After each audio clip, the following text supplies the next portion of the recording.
Aujourd'hui, je vais vous parler du film Kraven the Hunter, sorti en 2024. Attention, spoiler à l'horizon, alors préparez-vous. Ce long métrage nous plonge dans l'histoire de Sergei Kravinov, un chasseur redoutable doté d'aptitudes extraordinaires. Après avoir été marqué par un passé brutal et une relation compliquée avec son père, Kraven se lance dans une quête impitoyable pour prouver qu'il est le plus grand prédateur du monde. Mais alors que ses instincts de chasseur le poussent à traquer ses ennemis, il devra aussi faire face à ses propres démons. Entre actions brutales, conflits familiaux et enjeux explosifs, le film promet une plongée intense dans l'univers sombre de l'un des plus grands ennemis de Spider-Man. Restez avec moi pour découvrir comment Kraven the Hunter redéfinit la notion de chasse et de vengeance. Et surtout, n'oubliez pas de vous abonner à la chaîne Film Ciné pour plus de résumés de films. Après avoir infiltré un groupe de prisonniers russes, Kraven prend la place d'un criminel condamné et est transféré dans un pénitencier de haute sécurité. Quand il arrive dans ces quartiers, il rencontre son nouveau colocataire et Mofo révèle que le dernier gars qui a partagé une cellule avec lui n'a tenu qu'un mois. Cependant, Kraven dit que Mofo n'a rien à craindre, car il sera sorti de là dans les 3 prochains jours. Pendant sa pause dans la cour, le chasseur profite de l'occasion pour faire son entraînement de musculation et devient une cible pour les vétérans. Cependant, quand ces gars essaient de l'intimider, Kraven montre toute sa force et prouve qu'il peut gérer ses adversaires tout seul. En le voyant terrasser 2 criminels avec facilité, les gardes décident de l'emmener rencontrer Korn, le chef du gang Kirv. Lorsqu'on l'interroge sur son identité, Kraven révèle qu'il est un chasseur, et après avoir arraché la canine d'un tigre utilisé comme tapis, il attaque les hommes de main de Korn. En quelques secondes, l'homme élimine les gardes du corps et se lance à la poursuite du chef de gang, car c'est sa véritable cible. À ce moment-là, il frappe Korn au cou avec la canine et attaque le policier pour s'échapper de la prison. Après avoir escaladé le mur, Kraven détruit les barreaux métalliques du plafond et court jusqu'au toit. À cet instant, l'alarme de sécurité se déclenche et le chasseur est repéré par les gardes, alors il doit sauter sur la terrasse et courir jusqu'au mur. Après avoir escaladé le mur et sauté de l'autre côté, Kraven traverse rapidement la neige pour que la police ne puisse pas l'atteindre et finit par être pris dans une tempête de neige. Soudain, il tombe sur un loup sauvage, mais l'animal est intimidé par le regard du chasseur et recule. Quand il réalise que le loup n'est plus une menace, Kraven lui tourne le dos et court vers un avion envoyé pour le récupérer. Ce jour-là, un groupe de policiers trouve le corps du prisonnier 0864 enterré dans la neige et ce n'est qu'à ce moment-là qu'il réalise que l'homme qui se faisait passer pour lui était un imposteur. 16 ans plus tôt, dans une université du nord de l'État de New York, Sergei et Dimitri reçurent la visite de leur père qui vint leur annoncer la nouvelle concernant leur mère, qui avait mis fin à ses jours. Cependant, au lieu d'emmener les jeunes hommes à la veillée, Nikolai décide de les emmener chasser, car il pense que cela leur permettra de s'amuser et de surmonter leur chagrin plus facilement. Pendant ce temps, dans le nord du Ghana, Calypso passe quelques jours avec sa grand-mère et apprend à jouer aux cartes de tarot, même si ses parents désapprouvent cette idée. Après avoir envisagé l'avenir de sa petite fille, Cora lui donne une potion dont la formule a été transmise dans sa famille depuis des générations. La bouteille porte le symbole de l'esprit Papa le Bas, celui qui ouvre les portes de l'autre côté. À ce moment-là, Cora dit que la potion est très puissante et peut guérir la personne qui la boit de manière inimaginable. Pendant ce temps, dès les premières minutes de la chasse, Nikolai atteint sa première cible et conseille à Sergei de ne pas craindre le danger, car ils sont des prédateurs. Contrairement à son frère, Dimitri refuse de s'approcher du corps du cerf et son père dit qu'il est un faible. Cette nuit-là, pendant que les jeunes hommes dorment dans la tente, Nikolai et ses amis se rassemblent autour du feu pour élaborer une stratégie de chasse afin de capturer le lion qui a dévoré plus de 30 hommes. À ce moment-là, Bahari, le guide touristique, demande pourquoi Nikolai aime chasser, et l'homme révèle que son objectif est de devenir une légende. Le lendemain, alors que le groupe traverse la savane, Alex s'approche et invite Nikolai à être son partenaire, mais finit par être humilié par le gangster. Quelques minutes plus tard, les 2 frères tombent sur le lion, mais au lieu de l'éliminer, Sergei regarde droit dans les yeux du roi de la jungle et parvient à établir un lien avec lui. Soudain, le jeune homme entend un coup de feu et réalise que le lion a été touché par l'arme de son père. Furieux, l'animal se précipite sur Sergei et l'attaque férocement. Voyant son fils sur le point d'être dévoré, Nikolai continue de tirer, et après avoir été touché plusieurs fois, l'animal s'enfuit, mais emporte Sergei avec lui. Pendant ce temps, Calypso part en excursion avec ses parents, mais pendant que le couple est distrait à photographier des girafes, la jeune fille décide de faire une promenade. Pendant cette marche, elle tombe sur Sergei, porté par un lion, et réalise qu'il a été touché par plusieurs balles. En voyant Calypso approcher, le lion s'éloigne et la jeune femme utilise la potion qu'elle a reçue de sa grand-mère pour tenter de le guérir. Quelques minutes plus tard, un groupe de secouristes arrive en hélicoptère et emmène Sergei en ville, où il reçoit des soins médicaux. Cependant, peu après son arrivée à l'hôpital, Sergei fait un arrêt cardiaque et les médecins déclarent qu'il n'a pas survécu. Quelques minutes plus tard, le cœur du jeune homme recommence à battre et une lueur jaune émane de ses yeux. Après avoir été traité par les médecins, Sergueï trouve la carte de tarot que Calypso a glissée dans sa poche avant qu'il ne soit emmené par l'hélicoptère et tente de comprendre ce qu'elle signifie. Soudain, le médecin entre dans la chambre avec Dimitri, qui est soulagé de voir son frère vivant. Nikolaï apparaît alors et dit qu'il va ramener son fils à la maison, même s'il sait qu'il devrait rester sous observation médicale, car il est resté sans vie pendant plus de 3 minutes. À son retour à Londres, Sergueï reçoit une leçon de son père, qui le traite de lâche. Selon Nikolaï, Sergueï a failli perdre la vie parce qu'il était paralysé par la peur et n'a pas eu le courage de tirer sur le prédateur. Comme Sergueï est son fils aîné, l'homme décide de le garder près de lui pour enseigner au jeune homme comment gérer les affaires familiales, mais Dimitri retournera étudier à New York. À ce moment-là, Nikolaï dit qu'il a un cadeau pour son fils et lui montre la dernière décoration murale de son bureau. En voyant la tête du lion qu'il a attaqué, Sergueï est furieux et dit que son père aurait dû être éliminé par les griffes du félin. Frustré, le jeune homme s'enferme dans sa chambre et reçoit la visite d'un faucon qui se pose sur sa fenêtre. Quand l'oiseau s'en va, Sergueï décide de partir, et en mettant ses affaires dans un sac à dos, il trouve le flacon de la potion qu'il a sauvé. Au milieu de la nuit, le jeune homme s'échappe par la fenêtre de sa chambre et marche sur le toit, mais finit par avoir un accident. À sa grande surprise, il atterrit sur ses pieds comme un félin, mais se retrouve avec son frère, qui le supplie de ne pas partir. Le pire cauchemar de Dimitri est de rester dans ce manoir avec son père, alors il tente de convaincre son frère de rester. Cependant, Sergueï affirme que quelque chose lui est arrivé après avoir été attaqué par le lion et que, maintenant, le jeune homme doit découvrir qui il est. Le matin, le jeune homme arrive à une jetée et parvient à monter clandestinement sur un cargo allant de l'Angleterre à la Russie. En arrivant dans l'extrême-orient du pays, Sergueï tombe sur un troupeau de buffles qui foncent vers lui et tente de se protéger, croyant qu'il va être piétiné par eux. Cependant, juste au moment où le jeune homme allait être frappé, le chef du troupeau décide de s'arrêter juste devant lui et utilise son corps comme bouclier pour le protéger.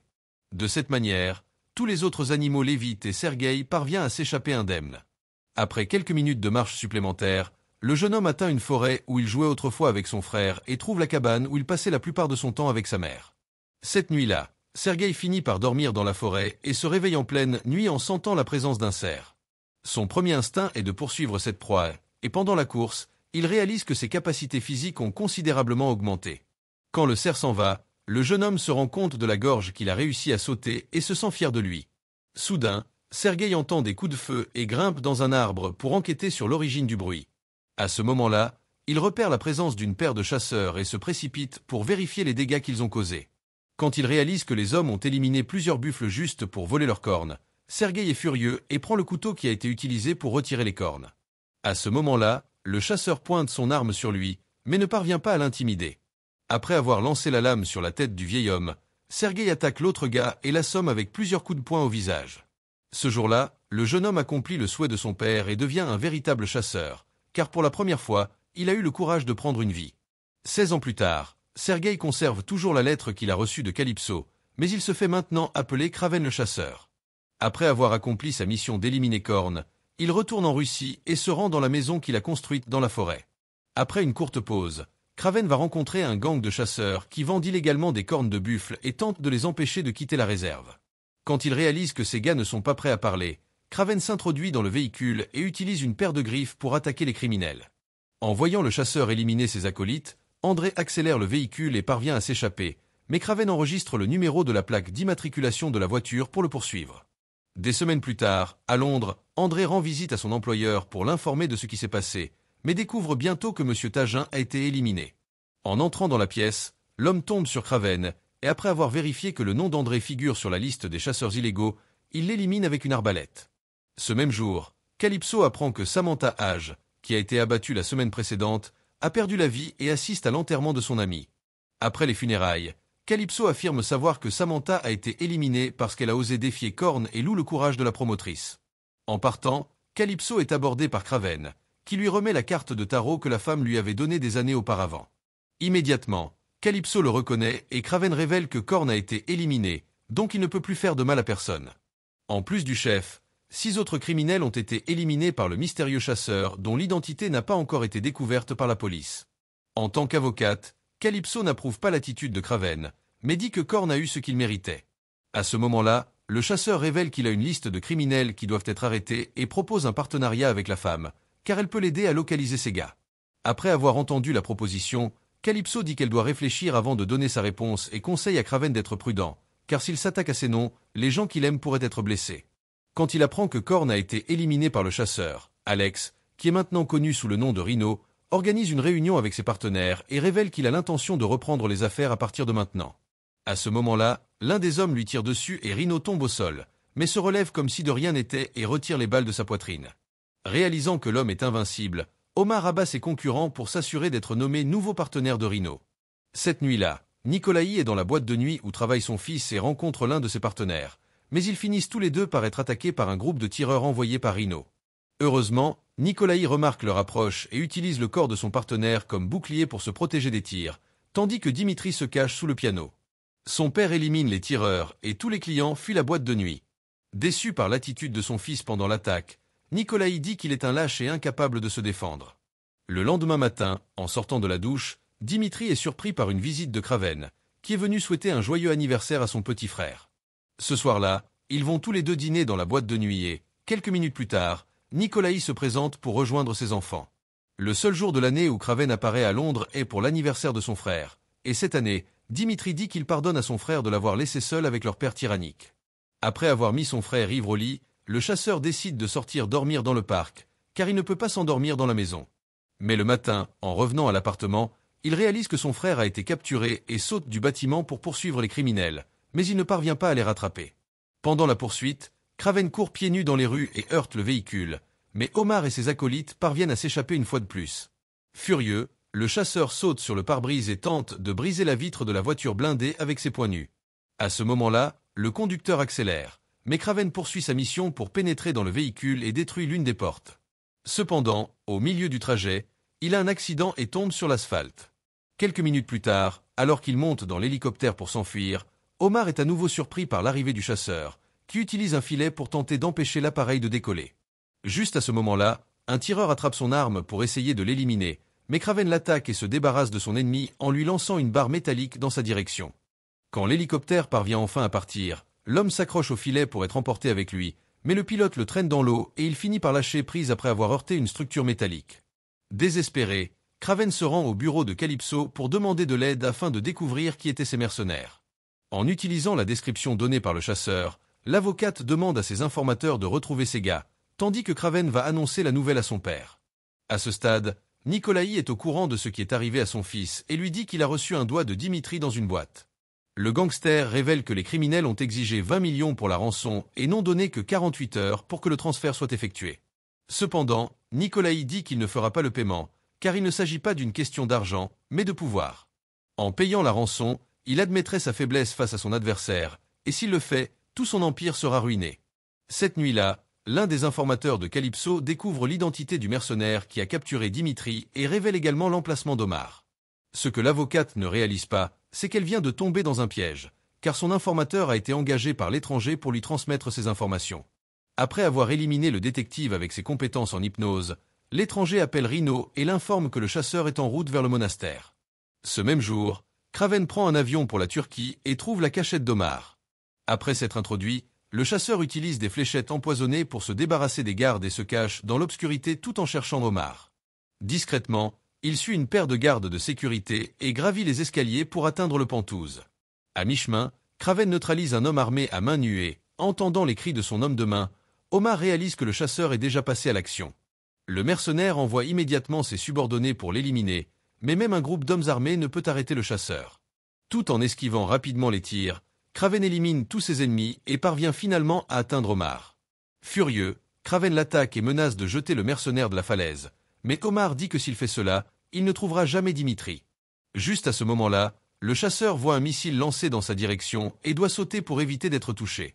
Après la chute, ils survivent tous les deux et Kraven demande où est son frère. En voyant un gros bloc de béton tomber du monastère, Omar réalise qu'il n'y a aucune chance de survivre et juste avant d'être éliminé, informe Kraven que Rhino l'a envoyé capturer Dimitri. À ce moment-là, ils sont tous deux frappés par les débris causés par le missile et finissent ensevelis. Pendant ce temps, Rhino reçoit la visite de Dimitri et révèle qu'il a rencontré son père lors d'un voyage avec un groupe de chasseurs. Pendant la conversation, le pianiste découvre que son frère aîné est le chasseur, et quand il a appris que son nom figurait sur sa liste, Rhino a envoyé ses hommes pour l'éliminer. Cependant, lorsqu'ils sont arrivés à l'appartement, Omar et son gang n'ont trouvé que Dimitri, alors ils ont décidé de prendre le jeune homme en otage. Pendant ce temps, en Turquie, quand les gars qui ont lancé le missile vont vérifier que Kraven a été éliminé, ils ne trouvent que le corps d'Omar et finissent par être attaqués. Kraven appelle alors Calypso et révèle que tout cela était un piège, puis dit à la femme de se cacher pour ne pas devenir la prochaine victime. Juste à ce moment-là, l'avocate voit 5 hommes entrer dans l'immeuble et Kraven lui demande de se rendre au terminal de fret, car il enverra un avion pour la récupérer. Au dîner, Rino raconte à Dimitri la maladie dégénérative à laquelle il a été confronté des années auparavant. Tout le monde pensait qu'il ne tiendrait pas longtemps, mais dans ses derniers mois de vie, l'homme a rencontré le professeur Miles Warren, qui travaillait à New York. Le biochimiste développait une procédure pour augmenter la force d'un être humain jusqu'à 10 fois et Rino a accepté d'être son cobaye. Après avoir subi la procédure, sa peau a commencé à durcir et il est devenu indestructible comme un rhinocéros. Depuis lors, cependant, Rino ressent de fortes douleurs et doit prendre un mélange de médicaments tous les jours via un tube abdominal pour pouvoir y faire face. Après avoir raconté cette histoire, l'homme prétend qu'il dominera bientôt le territoire de Nikolaï et demande si Dimitri voudrait être son partenaire, mais le jeune homme refuse de trahir sa famille. Rino décide alors de l'éliminer et est sur le point de presser la détente quand l'un de ses hommes de main arrive et révèle que Kraven est vivant. Juste à ce moment-là, l'étranger apparaît et tout le monde se prépare à tirer, car il croit que c'est le chasseur qui va sortir de l'ascenseur. Voyant tous ces hommes armés prêts à l'éliminer, l'étranger hypnotise les gardes et parvient à tous les dépasser sans que sa présence soit remarquée. Après avoir retrouvé Kraven, Calypso l'accompagne en Russie et pendant la marche vers la cabane, ils sont tous deux surpris par une attaque de léopard. À ce moment-là, le chasseur entame un combat au corps à corps avec l'animal et les deux échangent quelques coups jusqu'à ce que, finalement, le félin abandonne le combat et s'en aille. Quand l'animal s'échappe, Kraven révèle qu'il le connaît depuis qu'il était petit et qu'il a été surpris par sa taille actuelle. Quelques minutes plus tard, le couple arrive à la cachette et le chasseur demande ce qu'était cette potion que Calypso a utilisée pour le sauver. Cependant, l'avocate révèle que c'est sa grand-mère qui a fabriqué la boisson et que Cora est décédée peu après avoir donné la bouteille à sa petite fille. Soudain, Kraven reçoit un appel de son frère et Rino prend le téléphone des mains de Dimitri pour parler au chasseur. Son objectif est de le convaincre de se joindre à lui pour faire tomber l'empire de Nikolaï, mais Kraven raccroche. Rino enrôle alors l'aide de ses hommes pour le traquer.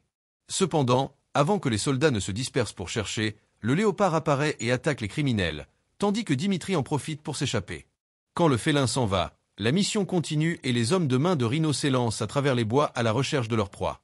Cependant, les rôles s'inversent et les hommes deviennent des cibles pour le chasseur, qui pose de nombreux pièges dans la forêt pour les attraper.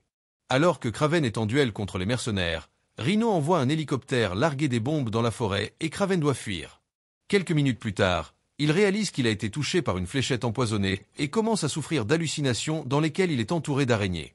Soudain, l'étranger s'approche et tire à nouveau sur le chasseur pour renforcer l'effet du toxique qui lui a été injecté. À ce moment-là, alors que Kraven est désorienté, l'étranger profite de l'occasion pour l'attaquer, car son adversaire a perdu tous ses réflexes et est incapable de se défendre. Quand le chasseur croit qu'il a enfin attrapé son ennemi et commence à le frapper, il se rend vite compte qu'il attaque un morceau de bois. Après avoir donné un coup de pied à Kraven, l'étranger se prépare à lui tirer dessus, mais ses plans sont interrompus par Calypso, qui tire une flèche dans son œil. Voyant le chasseur blessé, la femme utilise une potion de guérison pour l'aider à survivre aux toxines qui lui ont été injectées. Pendant la tentative d'évasion, Dimitri finit par être capturé une fois de plus et est ramené au véhicule de Rino. Alors que l'homme et son équipe s'en vont, ils voient un troupeau de buffles courir vers eux et Rino commence à se transformer pour augmenter ses chances de survivre à l'attaque. Pendant que les autres voitures sont écrasées par le troupeau, le monstre va à la rencontre de Kraven et les deux entament un duel. Quand Rino est projeté hors du camion, il utilise son corps comme mur pour arrêter le véhicule et provoque un grave accident. Après avoir vérifié que son frère est toujours vivant, Kraven prend une paire de dagues et charge Rino, mais ses lames ne parviennent pas à entamer sa peau. Malgré sa légèreté et son agilité, le chasseur ne peut rivaliser avec la force physique de son adversaire. Même en étant précis avec ses coups, Kraven est incapable de bouger le corps de Rino et finit par être capturé par lui. Juste au moment où il est sur le point d'être achevé, le chasseur trouve le point faible de son adversaire et le frappe à l'abdomen avec une barre métallique. Ce faisant, il parvient à blesser gravement son adversaire, puis enroule un câble métallique autour de son corps. Déterminé à éliminer Rino une fois pour toutes, Kraven attache l'autre extrémité du câble à un buffle et le monstre finit par être piétiné par tout le troupeau. En s'approchant pour achever le travail et éliminer son ennemi, le chasseur réalise que cela ne sera pas nécessaire, car Rino ne survivrait jamais à ses blessures. Après avoir sauvé son frère, Kraven va rencontrer son père, qui est en pleine partie de chasse, et découvre que c'est lui qui a révélé son identité à Rino. Quand il a découvert qu'Alex voulait l'éliminer, Nikolai a décidé de lui donner une nouvelle cible, car il savait qu'il n'était pas assez fort pour l'affronter. Après avoir entendu la confession, Kraven part, déçu. Peu après, un ours grizzly apparaît et Nikolai est éliminé avant d'avoir eu le temps de tirer. 1 an plus tard, le chasseur retourne à Londres pour célébrer l'anniversaire de son frère, et Dimitri révèle qu'il a rencontré un scientifique de New York qui l'a beaucoup aidé. Pendant la conversation, Kraven découvre que son frère poursuit l'empire construit par son père et possède maintenant des super-pouvoirs grâce au professeur Miles Warren. Dimitri a acquis les capacités d'un caméléon et dans le processus, son sens moral a été complètement corrompu. Cette nuit-là, Kraven rend visite à l'ancienne maison de son père et trouve une lettre écrite par lui dans laquelle Nikolai l'encourage à accepter son destin en tant que plus grand chasseur que le monde ait jamais vu. Alors, qu'as-tu pensé de ce film? Laisse ton avis dans les commentaires ci-dessous et si la vidéo t'a plu, aime et abonne-toi pour plus de résumés de films. À la prochaine!